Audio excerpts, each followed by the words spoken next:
दूसरा एक और जो विषय आया है वो सेक्शन 62 में बार बार किसी भी वन्य जीव को वर्मन करने की बात है। ये निर्णय कभी भी असंवेदनशीलता के साथ नहीं लिया जा सकता है। मैं मानता हूं और मेरी उन किसानों के साथ पूरी संवेदना है जो विशेष रूप से जंगली सुअर के आतंक से जिनके खेत प्रभावित होते हैं। कुछ जगह ऐसी हैं जहां पर ये और जो टाइगर सेंचुरी है दोनों नजदीक है। इसमें सबसे ज्यादा प्रोटीन, अगर आप एकदम वर्मिंग करेंगे तो जो उसका प्रे एरिया जो टाइगर का, उसको भी वो इससे अपना जो भोजन उसको चाहिए वो नहीं मिलेगा। उसके लिए एकमात्र प्रावधान है, मिनिस्ट्री ने फरवरी में 2021 में गाइडलाइन निकाली, उसके तुरंत बाद मिनिस्ट्री ने फिर गाइडलाइन निकाली है और उस गाइडलाइन के अंतर्गत हम लोगों ने चीफ वाइल्ड लाइफ वार्डन को यह अधिकार भी दिया है कि वो चाहे तो अपने क्षेत्र विशेष के हिसाब से निर्णय ले सकते हैं और केरल में इसका 10 से ज्यादा बार निर्णय का प्रयोग भी किया जा चुका है। और मेरा यह कहना है कि जिस प्रकार से संतुलित विकास आवश्यक है उसी प्रकार से अगर कोई भी जानवर हमारी फसल को क्षति पहुंचाता है तो उसके बारे में हमने पूरा सेंसिटिव तरीके से वाइल्ड लाइफ वार्डन को अधिकार दिया है और उस अधिकार का प्रयोग पूरी संवेदनशीलता के साथ होना चाहिए। माननीय अध्यक्ष महोदय, इस बिल के द्वारा हम एक और विषय लेकर के आए हैं। मैं आपको ये कहना चाहता हूं कि हमारी सरकार पूरी तरीके से फॉरेस्ट राइट एक्ट को मान्यता प्रदान करती है। हम चाहते हैं कि उनके सारे अधिकारों का सेटलमेंट अगर होगा, क्योंकि हमारा देश का जो फॉरेस्ट है दुनिया के अन्य देशों के फॉरेस्ट से अलग है। हमारे यहाँ फॉरेस्ट डिपेंडेंट कम्युनिटी है। हमारे कल्चर में फॉरेस्ट को प्रिजर्व करना है। हमारे कल्चर में फॉरेस्ट के लिए पूरी तरीके से आत्मीयता का भाव है। और ये जो सिंह संरक्षण का जो हम टाइगर कंजर्वेशन का जो उल्लेख करते हैं, ये महाभारत के उद्योग पर्व में विदुर जी के द्वारा भी इस विषय का उल्लेख आता है। हमारे देश में एक पुरानी परंपरा रही है, लेकिन इस बिल के माध्यम से हमने एक और विषय तय किया है कि जो नेशनल पार्क में जब हम कई जगह पे डिक्लेयर करते हैं तो देखने में आया कि वहां पर रहने वाली जो ट्राइबल कम्युनिटी है, वहां पर रहने वाला जो परंपरागत समाज है, उनको तुरंत ही एकदम से हम जाने को कहते हैं। हमने इस बार उसमें एक प्रावधान लगाया है कि तुरंत उनको विस्थापित नहीं किया जाएगा। जब तक उनका विस्थापन पूरा नहीं हो जाएगा, उनके ग्रेजिंग राइट, उनके ड्रिंकिंग वाटर राइट वो पूरी तरीके से सलामत रहेंगे। विस्थापन का अर्थ है कि एक डिग्निफाइड लाइफ उनको दी जाए। अपने जीवन का जब वो पुनर्स्थापन कर रहे, अभी कुछ दिनों पहले मैं तड़ोबा में गया, अंदर पूरा गांव खाली हुआ और अभी और भी गांव की प्रक्रिया, लेकिन इस प्रक्रिया में हम किसी प्रकार की जल्दबाजी नहीं चाहते। हजारों साल से वो लोग वहां पर रहे हैं, उन्होंने उस जंगल को बचाया है। उस जंगल के प्रति एक संवेदना करिए। आप कभी गिर में जाइए, हमारे मालधारी भाइयों को देखिए।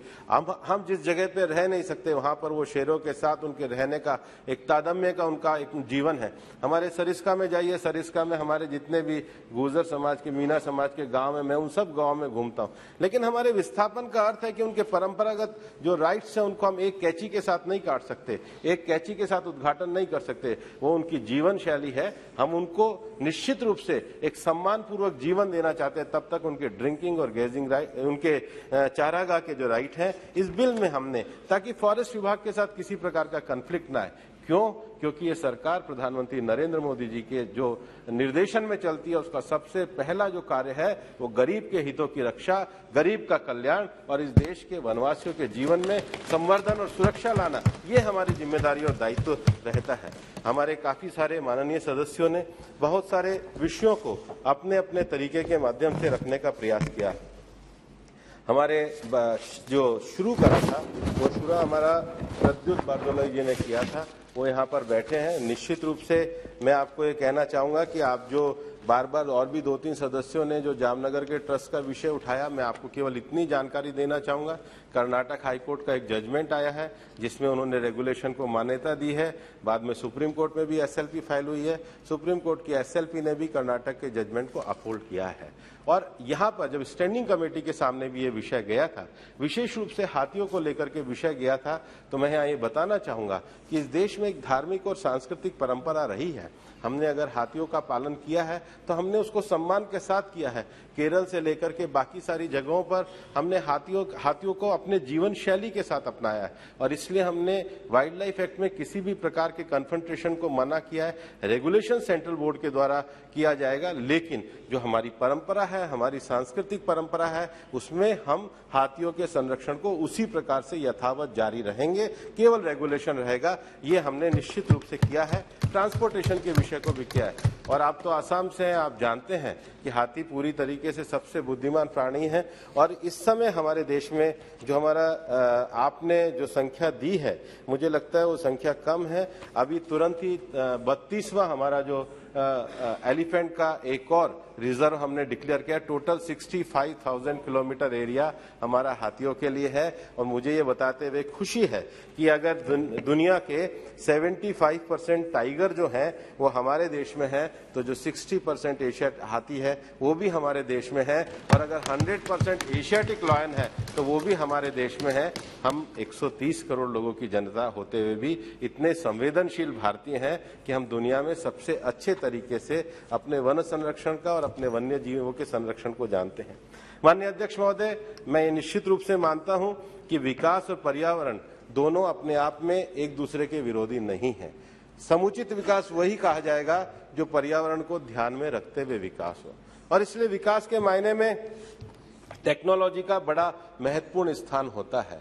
और हम भी अपने वन्य संरक्षण के मामले में नई टेक्नोलॉजी का इस्तेमाल कर रहे हैं। दूर दराज के क्षेत्रों में प्रयोग के तौर पर हम ये चाहते हैं कि उन सब नई आर्टिफिशियल इंटेलिजेंस से लेकर नई उन टेक्नोलॉजी का इस्तेमाल किया जाए जो हमारे विकास को प्रभावित ना करे, लेकिन विकास को संवर्धन करने का काम करे।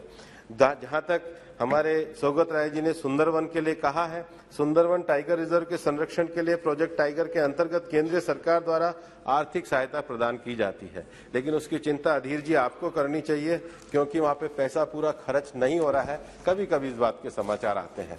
सौगत राय जी को थोड़ा बुरा लगेगा, अभी खड़े भी होंगे, लेकिन आपको होने की जरूरत नहीं है। इसका उपयोग हम किस प्रकार से करें। और ये एक और है कि भारत का एमओयू बांग्लादेश के साथ सुंदरवन के संरक्षण हेतु है, जिसमें द्विपक्षीय वार्ता के आधार पर संरक्षण के लिए प्रयास किया जा रहा है। और मैं आपको ये कहना चाहता हूं सौगत राय जी, चाहे आप हो, चाहे अधीर जी हो, चाहे मैं हूं, सुंदरवन इस देश का नहीं, इस दुनिया का सबसे यूनिक प्लेस है। ऐसा यूनिक प्लेस है, दुनिया में इससे बढ़िया मैंग्रोव का जो कोई स्थान नहीं है। उस सब का संरक्षण ये हमारे देश में न केवल हमारी जिम्मेदारी है, ये डायरेक्शन भी हमारा संवैधानिक कर्तव्य भी है कि हमको मिल करके उसको बचाना चाहिए। सेम ऐसे जैसे मैंने डची गांव के लिए, हमारे जम्मू कश्मीर के लिए कहा, हमारी ये ऐसी संरक्षण की जगह है जिसको बचाने की जिम्मेदारी हमारी सबकी जिम्मेदारी है। उसके साथ ही साथ एक और विषय जो आया है वो साइटिस की मैनेजमेंट अथॉरिटी को सलाह देने के लिए साइंटिफिक अथॉरिटी में मैं आपको ये यहाँ भी स्पष्ट करना चाहूंगा, कोई प्राइवेट साइंटिफिक अथॉरिटी नहीं होगी। इसके लिए हमारे मंत्रालय में WII, BSI, ZSI, ICFRE, IFGTB जैसे हमारे शासकीय संस्थान हैं, और सारे संस्थानों में हमारा कार्य करे, उन्हीं का ही साइंटिफिक अथॉरिटी के रूप में विषय रहने वाला है। लक्षद्वीप में कोई standing committee of national wild life board ने किसी प्रकार की कोई अनुमति नहीं दी है। मोहम्मद फैजल जी, आपका जो विषय था, एक जो रेड सेंडर्स की बात जो हमारे आंध्र के लोगों ने जो उठाई थी, इसका भी एक्सपोर्ट जो है साइटिस की जो मैनेजमेंट अथॉरिटी है उसके द्वारा ही किया जाएगा। बहुत सारे लोगों ने, विशेष रूप से हसन मसूदी साहब जो थे उन्होंने, और जो अगाथा संगमा जी ने भी जो विषय उठाए हैं, वो सारे जो संरक्षण के, प्रिजर्वेशन के संबंध में सब विषयों को हमने इस एक्ट के अंतर्गत पूरी तरीके से समावेशित किया है। माननीय अध्यक्ष महोदय, मैं आपके माध्यम से ये भी कहना चाहता हूं कि हमारा देश पूरी तरीके से पर्यावरण और विकास दोनों विषयों के संतुलन के साथ चल रहा है।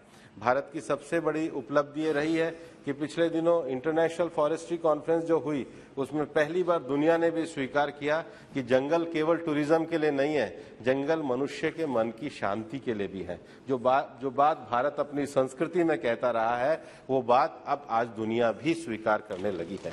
और इसलिए मुझे आपके सामने बताते हुए खुशी है कि हमारे देश में न केवल प्रोजेक्ट लॉयन, न project tiger, project elephant, project dolphin जैसे प्रयोग माननीय प्रधानमंत्री जी के दिशा निर्देश में सफलतापूर्वक हमारे मंत्रालय द्वारा आगे बढ़ाए जा रहे हैं। हमारा देश पूरी तरीके से वन्य जीवों के अपराध और उसके वन्य जीवों के संरक्षण के लिए पूरी तरीके से प्रतिबद्ध है। हम ये मानते हैं कि वन्य जीवों का जो अपराध होता है और विशेष रूप से जिस प्रकार से उनका इस्तेमाल किया जाता है, मुझे लगता है कि देश में इस प्रकार की एक भावना को जगाने की भी जरूरत है कि इनका प्रयोग कम से कम जो हमारे लग्जरी आइटम, हमारे शॉल हैं, कॉस्मेटिक्स हैं, उसमें इनका प्रयोग नहीं होना चाहिए, इसका बहिष्कार किया जाना चाहिए। ये वन्य जीवों को केवल इसके लिए मारा जाए, ये कोई भी अच्छी मनुष्यता की उपलब्धि नहीं है, इसलिए निश्चित रूप से इसका विरोध होना चाहिए।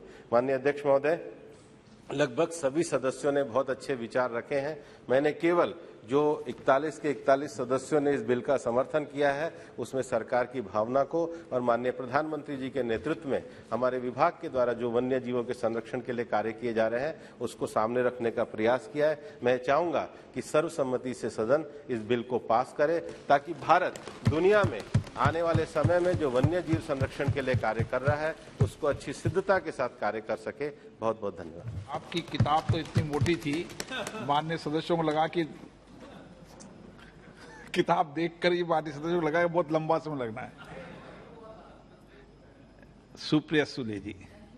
Sir, just a small question. आपने कहा पर्यावरण और विकास का साथ रहेंगे, बहुत अच्छा जवाब आपने दिया, लेकिन आरे का जो इशू आज महाराष्ट्र में चल रहा है, इसके बारे में आपका क्या मत है? क्योंकि बहुत सारे ऐसे लोग हैं जो आज कारशेड के बारे में विरोध कर रहे हैं, और वो पहला निर्णय आपकी सरकार का है आने के बाद महाराष्ट्र में, तो इसका थोड़ा सा क्लैरिफिकेट। आरे फॉरेस्ट सारी स्वीकृति जो संविधान और जो नियम है उसके अंतर्गत ही दी गई है, कोई नियम से बाहर किसी भी प्रकार की अनुमति नहीं दी गई है। अधीर रंजन जी। भूपेंद्र जी, वो जो आपने जयराम रमेश जी की बात कर रहे थे ना, मैं कहा था कि सिविल सोसाइटी की राय है। जयराम रमेश ने सिविल सोसाइटी की शंका प्रकट किया था कि और जरा विस्तार से चर्चा करने में एनवायरमेंटलिस्ट ओबी का उन सबका ये राय था कि और ज्यादा चर्चा करने में अच्छा होते। मैं एक सवाल पूछना चाहते हैं कि आपकी जमाने एक मिनट आप बैठिए, हो गया ये जो मैं एक मिनट नहीं आप जैसे सवाल नहीं किया, सवाल नहीं, मैं खत्म नहीं किया। अधीर जी, मैं खत्म सवाल नहीं किया। सवाल पे तो मैं बाद में जवाब दूंगा।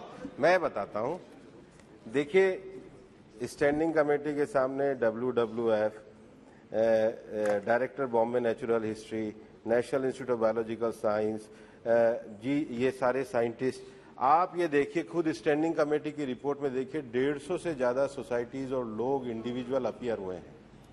सरकार तो पूरी तरीके से कंसल्टेशन कर रही है, हम कभी भी कंसल्टेशन को मना नहीं करते। ये व्यापक कंसल्टेशन और सहमति के साथ आया हुआ बिल है, इसलिए मैं आपकी इस तथ्य को नकारता हूं कि कोई व्यापक कंसल्टेशन नहीं, सभी लोगों से, सभी पक्षों से व्यापक कंसल्टेशन हुआ है। देखिए, हम लोग भी ये समर्थन किए हैं, लेकिन एनवायरमेंटलिस्ट सिविल सोसाइटी के कहना कि और हमें थोड़ा मौका देना चाहिए। हमारा काम है सदन के सामने, मंत्री के सामने बात रखना। मैं आपको और मैं जो सवाल पूछना चाहते थे कि आप ये कितने सारे प्रोजेक्ट्स को आपने रिकमेंड किए हैं फॉर क्लियरेंस के लिए जहां प्रोटेक्टेड एरिया है। ओके। प्रोटेक्टेड एरिया में कितने सारे प्रोजेक्ट, जंगल में कितने सारे प्रोजेक्ट क्लियरेंस हो रहे हैं? ओके। आपकी तथ्य के अनुसार राजा जी, ये जानना जरूरी है, क्योंकि कुछ दिन पहले आप एक नोटिफिकेशन जारी किया। Sir, Minister has replied my questions. Sir, Honorable Minister has replied my questions. I want to submit before the House through you, sir. I am not doubting the integrity of the ministerial action to incorporate the management authority and the scientific authority. The only thing is you want to constitute these two authorities to satisfy the international conventions. You want to transport the provisions here.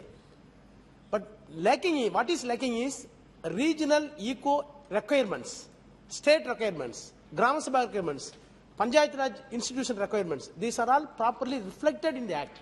That is why I am submitting before the Minister that some requirements will be, number one. Number two, thank you for the Minister. That number he two, gave, no. No, sir. Nishikant Dubey ji, no. One. No. You promise eco. No. Nishikant Dubey ji. No. Please. धन्यवाद।